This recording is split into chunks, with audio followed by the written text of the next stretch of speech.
오늘의 말씀 요한계시록 19장 1절로 6절까지 말씀입니다. 주보의 미스프린트를 용서해 주시고요. 자막은 아마 준비된 걸로 알고 있는데요. 요한계시록 19장 1절로 6절까지의 말씀, 우리 같이 씩씩하게 한 목소리로 읽도록 하겠습니다. 시작. 이 일 후에 내가 들으니 하늘에 허다한 무리에 큰 음성 같은 것이 있어 이르되 할렐루야, 구원과 영광과 능력이 우리 하나님께 있도다. 그의 심판은 참되고 의로운지라. 음행으로 땅을 더럽게 한 큰 음녀를 심판하사 자기 종들의 피를 그 음녀의 손에 갚으셨도다 하고, 두 번째로 할렐루야 하니 그 연기가 세세토록 올라가더라. 또 24장로와 네 생물이 엎드려 보좌에 앉으신 하나님께 경배하여 이르되 아멘 할렐루야 하니, 보좌에서 음성이 나서 이르시되 하나님의 종들 곧 그를 경외하는 너희들아, 작은 자나 큰 자나 다 우리 하나님께 찬송하라 하더라. 또 내가 들으니 허다한 무리의 음성과도 같고 많은 물소리와도 같고 큰 우레소리와도 같은 소리로 이르되 할렐루야, 주 우리 하나님 곧 전능하신 이가 통치하시도다. 아멘. 네, 오늘 아주 엄청난 말씀을 함께 봉독했습니다. 이날이 오기를 저는 학수고대합니다. 여러분은 어떠십니까? 이날이 정말 빨리 왔으면 좋겠고, 그리고 반드시 올 것입니다. 아멘. 우리가 매일 예배하잖아요. 오늘은 예배에 대해서 얘기를 하려고 그래요. 우리가 구원받은 이유는 결론부터 말씀드리면 예배 드리기 위해서입니다. 할렐루야. 구원받은 이유가 예배 드리기 위해서라고요? 네. 뭐 다 아는 사실이지만 사실은 이렇게 예배에 대해서 강조하시는 말씀을 들어보신 적이 그렇게 많지는 않으실 걸로 생각을 하는데, 여러분 어떠신지 모르겠습니다. 최소한 저의 경험은 그랬습니다. 구원받으면 어떻게 되냐? 영원히 살죠. 천국에 가죠. 그리고 뭐 순황금길을 거닐겠죠. 그리고 뭐 하여간 슬픔이나 애통함이 없고 하여간 축복 누리면서 주님과 함께 잔치하며 살겠죠. 뭐 그런 생각들을 많이 하는 게 정상이지 않습니까? 그런데 하느님의 생각, 또 예수님의 생각은 그것과는 조금 다르다 하는 것을 불쌍하게도, 그러나 다행스럽게도 최근에 알게 되었습니다. 예수천당, 불신지옥, 이 말씀은 참 맞는데, 그러면 우리가 구원받는 이유가 지옥에 안 가기 위해서, 죄를 용서함 받고 지옥에 안 가기 위해서 구원을 받는 것인가? 그 말이 틀린 말은 아니잖아요. 그런데 완벽하게 맞는 말도 아닙니다. 왜 그럴까요? 완전하지가 않아요. 그것만으로 설명될 수가 없어요. 네. 왜냐하면 여러분, 인간의 창조 목적이 뭐냐? 네. 그게 바로 창조자인 하나님 아버지를 피조물인 우리가 경배하기 위해서 지음받았음을 믿습니다. 이 예배라는 주제는요, 성경 전체의 주제고요. 그리고 하나님께서 정말 어떠한 지경에서도 예배를 하고 있나? 아니면 예배를 하지 않고 있나를 보고 있다는 사실을 오늘 말씀을 통하여서 깨달으시기 바랍니다. 여러분, 예배는 모든 그리스도인의 삶의 우선순위입니다. 그렇습니까? 자, 진정한 예배는 오전 주일 오전 예배와 같이 어느 시간이나 장소에 제한된 활동이 아닙니다. 하나님을 정말로 사랑하는 사람들은 하나님께 예배하는 것이 뭐 때와 장소를 가리겠습니까? 언제든지 어디서든지 어떠한 상황에서든지 하나님을 예배하는, 그렇게 말하면 예배는 결국 활동이고 삶이라고 할 수가 있습니다. 진정한 예배는 모든 성도의 끊임없는 활동이고요, 그 활동, 행위의 목적은 바로 하나님을 영화롭게 하는 것입니다. 예배자를 즐겁게 하는 게 아니고요. 그 300이라는 영화를 보니까요, 스파르타의 300용사가 이제 엄청난 그 외국 군대를 맞서서 싸우잖아요. 근데 외국 군대 그 황제가 나오는데 엄청난 가마를 타고 오시더라고요. 기억나세요? 만화 같아, 만화. 예, 가마 무게만 해도 참 약간 그렇게 좀 비유적으로 한 것 같은데, 그 가마 위에 탄 왕은 참 기분이 좋을 것 같죠. 붕붕 떠다니니까. 근데 그 가마를 들고 있는 사람들은 야, 참 얼마나 힘들까. 저는 그 영화 보면서 저게 진짜면 참 고문도 저런 고문이 없겠다. 저 가마를 메고 저 멀리서 왔을 거 아니냐 하는 생각을 하는 거죠. 자, 그 가마꾼들은 그 왕을 섬기고 있었죠. 예배하고 있었죠. 때로는 우리 인간이 그렇게 하나님을 예배할 때도 있어요. 기쁨으로 할 수 있어야 됩니다. 할렐루야. 근데 우리 하나님은 그런 나쁜 왕이 아니라 선하신 왕이기 때문에 절대 그렇게 가마꾼으로 사용하시지 않는다는 거가 이제 큰 차이가 있는 거죠. 그래서 우리가 구원받은 이유는 하나님을 예배하기 위해서고, 우리가 구원을 받으려고 하는, 그리고 구원을 받은 다음에 기대하는 여러 가지 구원의 결과물들 중에 하나인 축복은 부수적인 결과라는 거예요. 부수적인 열매라는 거예요. 궁극적인 열매가 아니고, 궁극적인 목적이 아니고. 근데 많은 사람들이 예수 믿으면 구원받고 복받고 잘 살아, 뭐 이렇게. 어떻게 보면 저도 그렇게 전도를 했던 것 같아요. 저도 제대로 못 배워가지고, 네, 저도 신학을 10년 이상 공부했지만 제대로 공부를 안 했던 것 같아요. 제가 힌트를 얻었던 책이 하나 있습니다. 존 맥아더 목사님의, 아주 유명한 목사님이죠. 우리는 예배 드리기 위해 구원받았다라는 부제가 있어요. 제목은 월십, 예배예요. 이분이 이 책을 쓴 지가 30년이 넘었대요. 근데 이제 2012년도 판에 이제 다시 나온 책인데, 되게 약간씩 수정하면서 이렇게 하신 분이에요. 찬양하고 관련이 없는 분인데, 저는 찬양 인도자고 예배 사역자이기 때문에 이 예배 음악과는 어떤 상관이 있을까도 이제 궁금했는데 이 안에 다 있더라고요. 여튼 하나님에 대해서, 예배에 대해서 제 설교 듣고 호기심이 생기신 분은 이 책을 읽어서 마음의 양식을 삼으시기 바랍니다. 여기에서 많은 영감을 받았어요, 제가. 근데 많은 예배 인도자들이 음악으로 예배합니다. 우리 박희환 전도사님도 음악 사역자고요. 저도 감히 명함 내밀 때 예배 목사입니다, 그렇게 예배 목사라고 인사를 합니다. 예배가 뭔지 모르면서. 음악이 매우 훌륭한 예배의 도구이면 분명합니다. 그러나 전부이거나 최고인 것은 아닙니다. 그냥 방법이고 일부일 뿐이에요. 아주 좋은 도구일 뿐이에요. 음악 자체는 뭐 어떤 용도로 사용하든지 그건 몰라요. 네. 이게 찬양을 하면서도요, 순간 생각을 싹 바꾸면 그 찬양이 마귀 음악이 될 수도 있습니다. 저는 그래도 음악을 많이 접해본 목사잖아요. 저는 음악 사역자와 요 목회 사역자 중간쯤 있는 사람이에요. 그래서 양쪽을 다 이해하거나 양쪽을 잘 이해하는 사람이기도 합니다. 그럼 이해 잘 한다는 얘기겠죠?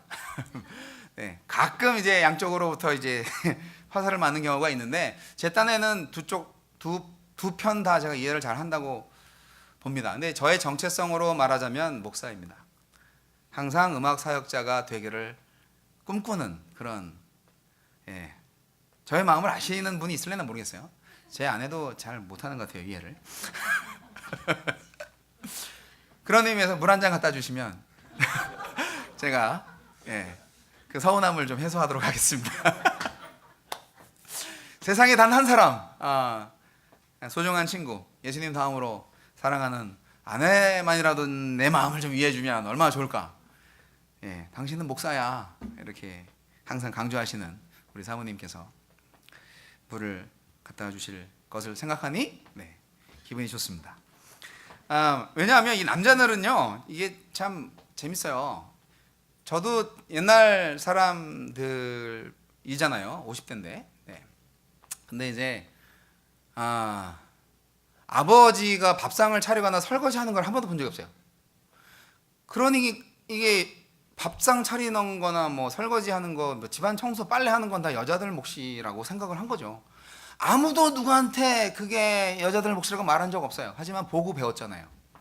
그렇게 살았으니까 당연히 결혼해서도 네, 제 마음을 누가 알아줄래나. 그래서 저는 항상 미안한 남편이고 괘씸한 아버지고 뭐 그래요. 네, 감사합니다. 그래서 이렇게 제가 섬김을 받으면 너무 기분이 좋아요. 감사합니다.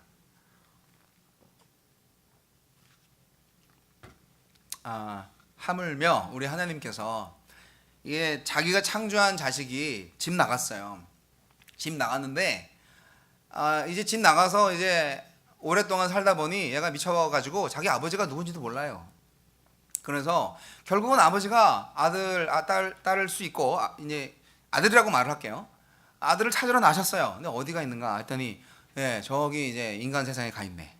그래서 이제 돌아와라. 넌 내 아들이다. 그렇게 얘기하는데 뭐 알아들어야 말이지. 너무 오랜 시간 동안 이제 자연 만물을 통해서 그냥 새들 지저귀고 짐승 울고 그냥 그렇게 하는데도 못 알아먹네요.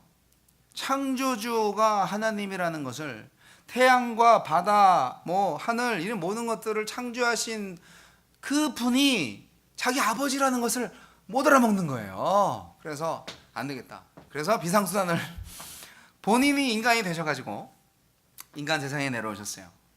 그랬더니 인간 세상에 내려가서 내가 너 하나님이거든? 했더니 우리가 섬기는 하나님은 따로 있거든? 그래서 잡아서 패서 죽였어요. 십자가에 못 매달아 죽였어요. 그걸 알고 계셨죠, 하나님께서. 그 고통을 당하시고 그럼에도 불구하고 그 십자가 예수 그리스도 사건을 통해서 인간을 구원하셨어요. 그래서 인간을 구원하신 목적이 결국은 아버지가 누군지 알게 하려고. 아버지가 누군지 알게 되면 어떻게 되냐고요? 예배하게 됩니다. 섬기게 됩니다. 부모를 섬기지 않는 자식이 자식인가요? 창조주를 기억하고 창조주를 깨닫고 예배하지 않는 자가 피조물입니까? 인격이 있는 피조물이 아니죠. 그래서 저는 오늘 말씀을 준비하면서 좀 큰 깨달음을 얻었어요. 이 세상에는 정말 그 선한 사람과 악한 사람이 막 뒤섞여져 있는데 저들 중에 정말 누가 구원받을까? 나는 그래도 뭐 그래, 항상 이 구원의 어떤 견인하는 그런 내 마음이 있으니까 구원을 받을 거야. 나는 구원의 확신이 있어. 근데 저 친구들은 구원 받았을까? 정말 수많은 사람들이 반문화를 사랑해요. 그래서 반문화를 사랑하는 분들을 보면 예수 그리스도를 따르는 사람들, 교회를 출석하는 사람들과 정말 천국에 갈 수 있는 사람들은 다를 것이다라는 추측을 하게 됩니다. 정말 많은 사람들을 만났고요, 많은 아는 사람들을 만났어요. 그분들은 저를 모르지만 아는 사람도 있죠. 알아채면 너무 무안해하죠. 내가 오히려 미안해. 내가 아니었으면 좋았을 걸. 근데 여하튼 바로 하나님께서 우리를 구원하신 이유가 우리를 예배자로 만들기 위해서다 하는 것을 여러분 믿으시기 바랍니다. 여러분, 그래서 음악 얘기하다가 글로 샜는데 음악 찬양이 예배의 유일한 본질은 아닙니다. 기도, 헌금, 감사, 뭐 이런 것들, 설교, 청취, 이것도 다 본질적인 예배의 요소들이에요. 그러니까 뭐 음악 예배자들이 우리는 최고의 이제 예배를 하고 있다라고 자만할 필요는 없어요. 최고의 헌금을 드린 분, 최고의 기도를 드린 분, 최고로 설교를 듣고 있는 사람보다 못한 찬양을 하시는 분이라면 뭐 할 말 없는 거죠. 그래서 이제 저도 이제 찬양이도 열심히 해놓고 설교 시간에 좋은 적이 되게 많았어요. 제가 이번 설교 준비하면서 많이 회개했습니다. 네, 내가 조는 이유는 설교가 재미없기 때문이야. 설교가 재미없는 이유는 설교자가 준비를 못해서지. 그러면서 모든 책임을 다 떠넘기면서 열심히 졸았죠. 제가 잘못한 것 같아요. 제가 그 순간은 정말 예배자가 아니었어요. 네. 자, 예배라는 주제는 성경을 장악하고 있습니다. 여러분, 예배는요 창세 전에 있었어요. 여러분 아세요? 창세 전에 천사들이 하나님을 예배한 거 아세요? 천사들이 먼저 하나님을 예배했습니다. 우리는 그걸 모르죠. 느헤미야 9장 6절 보니까 모든 천군이 주께 경배하나이다, 이렇게 느헤미야서에 나와 있는 고백처럼 창세 전부터 예배는 있었고, 그 다음에 이제 아담과 하와도 역시 하나님과 늘 동행하면서 예배를 했던 사람들인데, 자기 멋대로 행동함으로써, 즉 예배 불순종함으로 예배를 거부함으로써 이제 타락의 길로 갔고요. 그리고 그 가인과 아벨, 이 사람들 예배했잖아요. 그리고 예배에서 성공을 했느냐 실패를 했느냐의 결과에 따라서 그 인생과 그 자손들의 역사가 완전히 바뀌었잖아요. 예배에서 모든 게 다 결판납니다. 이게 그래서 예배 제물을 잘못 썼죠, 가인이. 그래가지고 예배를 안 받으셨죠, 하나님께서. 믿음으로 안 드렸기 때문에 이제 히브리서 기자는 그걸 믿음의 예물이 아니라고 이제 해석을 합니다. 결국 아벨의 제사만 받고, 그게 또 질투가 나가지고 어떻게 돼요? 살인까지 저지르는 엄청난 비극의 역사가 창세기부터 시작이 됐습니다. 예배에 실패하면 요렇게 됩니다. 여러분의 예배 생활은 어떤지, 여러분의 예배의 자세는 어떤지 이제 정말 돌이켜 볼 수 있는 기회가 되었으면 좋겠습니다. 예수님께서 많은 경우에 예배에 대해서 말씀을 하셨는데요, 그 이전에 구약 성경에서는 제사로 대표되는 여러 가지 예배들이 있습니다. 누구든지 하나님께 나오려면 제사를 드렸어야 했죠. 그 예배죠. 네. 항상 예배를 드릴 때는 구약 성경 시대에는 제물이 필요합니다.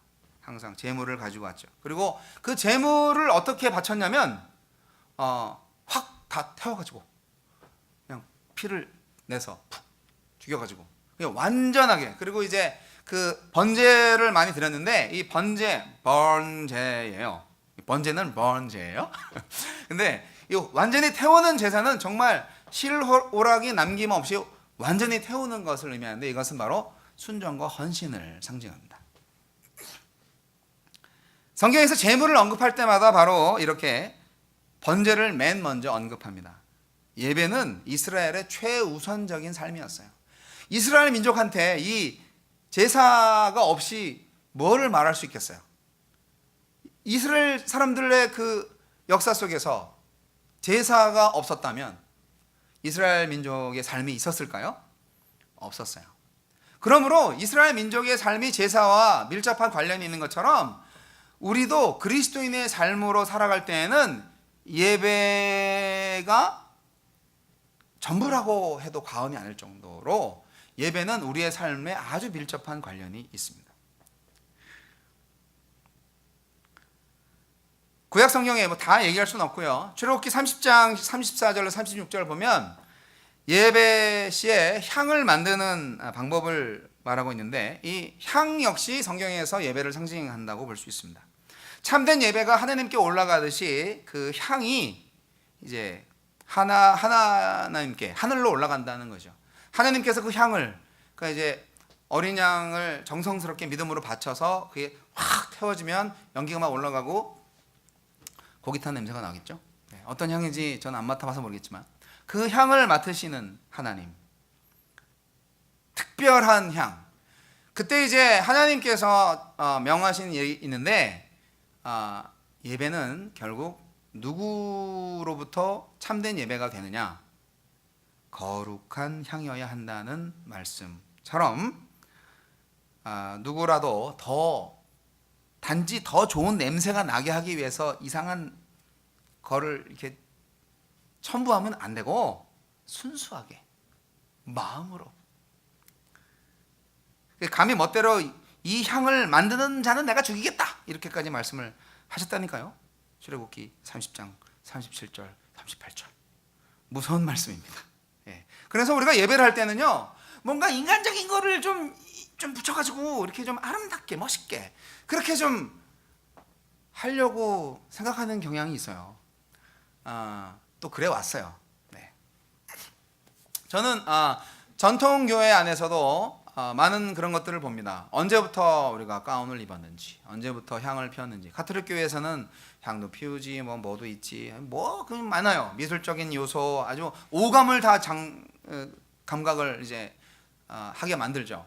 아주 그 성대하고도 거룩한 것 같은 왜냐하면 이렇게 성당에 보면은 그 모자이크 무늬로 되어 있는 그 천장이 굉장히 높고 그러한 곳에서 마이크 없이도 저기까지 잘 들리는 아주 어쿠스틱 사운드 디자인이 잘 되어 있는 그러한 곳에서 이렇게 낭낭하게 성경을 봉독하고 엎드렸다가 일어났다가 엎드렸다 일어났다가 뭐 종 치고 뭐 향 뿌리고 그런 거 보면 정말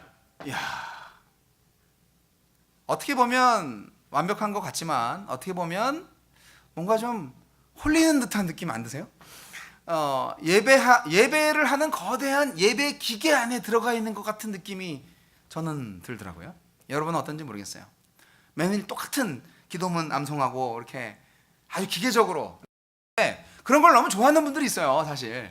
근데 그런 게 사실 개신교 전통에도 있어요. 예배 때 사도신경 외우고 주기도문 외우고 우리도 일어났다 앉았다 가끔 하죠. 그런 게 다 자연스럽게 되면 좋은데 그러면 성경에 그런 게 있냐? 성경에 그런 본이 있냐? 본이 뭐 일어났다 앉았다 이런 건 잘 모르겠고 손 들고 뭐 소리쳐 뭐 큰 소리로 뭐 이런 거는 많이 있어요. 그런데 오늘 제가 함께 읽었던 본문 말씀, 저는 과거의 예배의 모형도 좋지만 미래의 예배의 모형이 저는 우리의 본이 되어야 한다고 생각합니다. 우리의 지향해야 할 목표요 모형이 되어야 된다고 생각합니다. 24장로와 내생물이라고 하면 뭐 다 말씀은 못 드리고 하여간 모든 신구약 성경의 모든 이 세상의 만물들이 다 하나님을 예배한다, 그렇게 생각하시면 됩니다. 뭐 첫 번째 할렐루야, 두 번째 할렐루야 나오는데 뭐 첫 번째는 뭐 이렇게 심판, 뭐 음녀 심판 이렇게 되고, 그 다음에 이제 원수 갚는 거 나오잖아요. 음녀의 손에 갚으셨다, 자기 종들의 피를 시원해라, 아주 그냥 나쁜 악한 마귀들 다 망하는 거예요. 그리고 두 번째 할렐루야 했더니 이제 그 연기가 샥 올라가면서 이제 할렐루야 아멘 할렐루야 하면서 이제 하나님을 찬양하는 이 모습, 다 흰옷 입고 정말 그래서 많은 물소리가 여기에 나옵니다. 요한 사도가 환상 중에 허다한 무리의 음성과도 같고 많은 물소리와도 같고 큰 우레소리와도 같은 소리로 이르되 할렐루야 주 우리 하나님 곧 전능하신 이가 통치하시도다. 그 뒤에도 있습니다. 그래서 나중에 성경을 보시면 알지만 하나님이 통치하신다 하는 이 놀라운 그것은 결국 하나님을 나의 왕으로 고백하는 것이고, 그리고 나는 하나님의 백성입니다, 하나님의 종입니다 하는 고백이 것이죠. 이것이 바로 천국의 예배의 모습입니다. 우리가 회복해야 할 예배가 바로 이러한 모습이고요. 여러분, 천국 가는 이유 뭘까요? 천국에 왜 가시냐고요? 죽은 엄마 만나러, 뭐 그럴 수도 있죠. 아주 귀한 목표입니다. 그러나 우리가 부활해서 하늘나라에 가면 그것보다 더 위대한 것이 있습니다. 바로 하나님을 예배하는 것입니다. 천국 가는 이유는 예배하기 위한 거예요.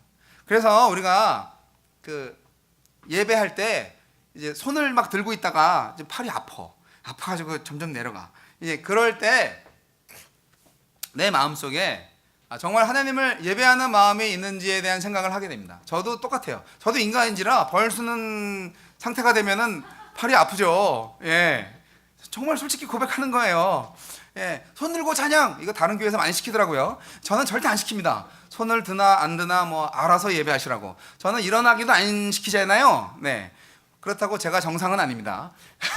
왜냐하면 좀 가르쳐 줘야 되거든요. 예배 인도자들은 성도들이 잘 모르기 때문에 손 들고 찬양, 눈 감고 찬양, 가슴에 손을 얹고 뭐 소리 질러 뭐 이런 거 가르쳐 주는 게 사실은 좋은 예배 인도자예요. 친절한 예배 인도자예요. 저는 아주 무엄한 무례한 예배 인도자라서 하나도 안 가르쳐 줍니다. 알아서 하거나 말거나. 그래서 이제 하는데 중요한 것은 우리가 예배할 때 내 마음속에 기쁜 마음이 있고 정말 하나님의 영이 임재해서 하나님을 예배하는 상태가 되면 진짜로 1시간 들고 있어도 안 아프다니까요. 그런 경험을 사실 했어요. 교회에서 한 게 아니라 하늘산 기도원에서 했어요. 그래서 참 교회에서 이런 예배가 있으면 얼마나 좋을까. 그래서 은혜 받으러 자꾸 산으로 가고 막 제가 그랬던 학창시절이 있었답니다. 요즘은 갈 산도 없어서 조자엔 산이 없잖아요. 그래서 농담이고요. 우리가 예배 가운데에서 정말 하나님을 정말 사모하는 마음이 되면 진정한 예배자가 되는 거죠. 우리가 회복해야 될 예배는 바로 오늘 본문 말씀입니다. 예배는요, 인간의 차원과 완전히 구별되는 아주 특별하고 거룩한 것이 있습니다. 하나님께서 자신의 영광을 위해 고안하신 것을 아무도 빼앗을 수가 없죠. 예배 외에 다른 목적으로 여러분의 몸과 마음, 달란트 사용하시면 안 됩니다.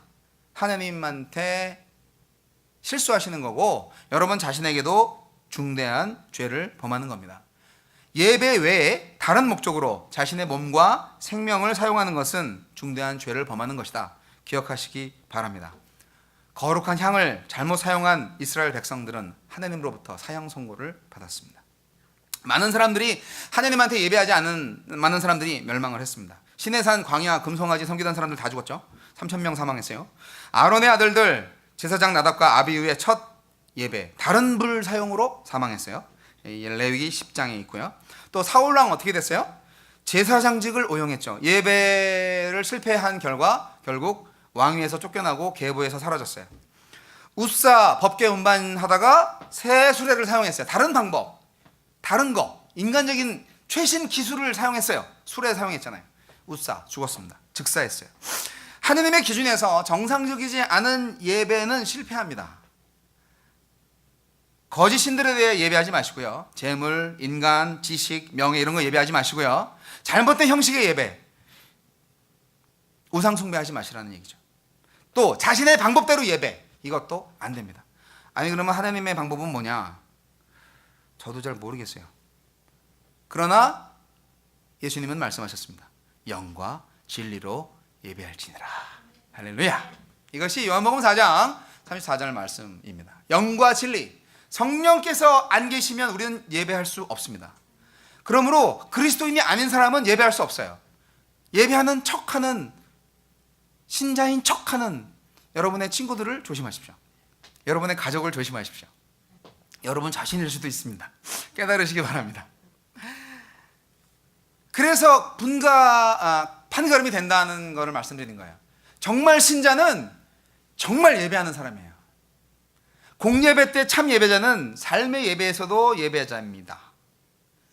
예배하지 않는 사람은 신자가 아니에요. 그 사람의 말, 행동을 잘 보세요. 자기를 섬기는가, 자기를 나타내는가, 뭐 누구를 관심이 있는 것만 말하고 있거든요. 사실 그렇잖아요. 내 마음이 있는 곳에 물질도 가고 말도 가고 뭐 시간도 투자되고 그러는 거 아니에요. 우리의 마음의 중심이 하나님께 가 있는가 아니면 인간 그 밖에 다른 거에 가 있는가, 여러분 스스로 한번 돌아보세요. 나는 참 예배자인가? 저는 여러분께 말씀드립니다. 하나님께서 창세 이래로 지금까지 하신 아주 가장 중요한 활동이 뭐냐? 그거는 바로 참 예배자를 찾는 것이었다 하는 것입니다. 하나님의 활동이에요. 예배를 원하시는 게 아니에요. 예배자를 원하세요. 예배보다 더 중요한 것은 없습니다. 우리는 예배드리기 위해 구원받았습니다. 따라하세요. 우리는 예배드리기 위해 구원받았습니다. 구원받은 이유가 천당 가기 위해서가 아니라, 축복받기 위해서가 아니라 하나님께 예배하기 위해서 구원받았고, 하나님을 예배하면 하나님이 복을 주신다. 할렐루야. 주객이 전도됐다 이거죠. 일반적인 의미에서 볼 때 우리는 그거를 다시 바꿔놓자 이 말입니다. 진정한 예배는 주일 아침에 드리는 예배로 국한되지 않고 시간이나 장소에 제한받지 않습니다. 예배는 정말로 하나님을 사랑하고 찬미하는 영혼이 하나님께 드리는 섬김의 본질적인 표현입니다. 진정한 예배는 그래서 모든 우리 성도들의 끊임없는 활동이어야 합니다. 끊임없는 삶이어야 합니다. 그 행위의 목적은 단순히 예배자를 즐겁게 하는 게 아니라 나 우리 은혜 받았어, 그 예배 참 좋았어, 예배자를 즐겁게 하는 것이 아니라 하나님을 기쁘게 해드리는 것이어야 합니다. 결과적으로 예배자가 즐거울 수 있어요. 근데 그것은 의도적인 게 아니라 결과적인 거예요. 그러니까 사람들한테 맞추지 마시라고요, 예배를. 저도 1시간 동안 설교 들을 수 있어요. 2시간도 좋아요. 여러분 찬양도 1시간 할 수 있어요. 2시간 할 수 있어요. 손 들고 벌 쓰면서 1시간 찬양할 수 있어요. 그것이 하나님을 기쁘시게 하는 거라면 말입니다. 할 수 있어요. 하나님을 기쁘시게 하는 거라면 우리는 뭐든지 할 수 있어야 됩니다. 그런데 그렇게 하면 결과적으로 우리에게도 큰 기쁨과 복이 온다는 사실을 기억하시기 바랍니다. 너희는 먼저 그 나라와 그 일을 구하라. 그리하면 그 모든 것을 너에게 더하시리라. 그렇게 물질 축복 계속 구하는 사람들한테 예수님 마태복음 6장 33절 그렇게 말씀하시지 않았습니까? 여러분, 이제 우리 교회는 주일 아침에 예배자를 즐겁게 하는 예배를 그만둘 것입니다. 그보다 더 큰 목표를 가지고 삶에 있어서 우리의 우선순위를 바꾸어가는 그러한 참 예배자들의 예배를 하게 될 것입니다. 여러분 기대하시기 바랍니다. 그래서 우리가 구원받은 이유가 하나님이 예배받기 위해서, 그래서 우리의 삶이 하나님을 영화롭게 하기 위해서 구원받았음을 정말 믿으시고 그 사실을 이제 모든 사람들한테 전달하시기 바랍니다. 동료 그리스도인들한테 너 구원받은 이유 알고 있어? 뭐라고 대답하시겠어요? 한번 진짜 물어보세요. 너 구원 왜 받았어? 하나님이 널 왜 구원하셨을까? 그럼 대답을 하셔야죠. 왜 구원받으셨냐고요? 하나님을 예배하기 위해서. 할렐루야.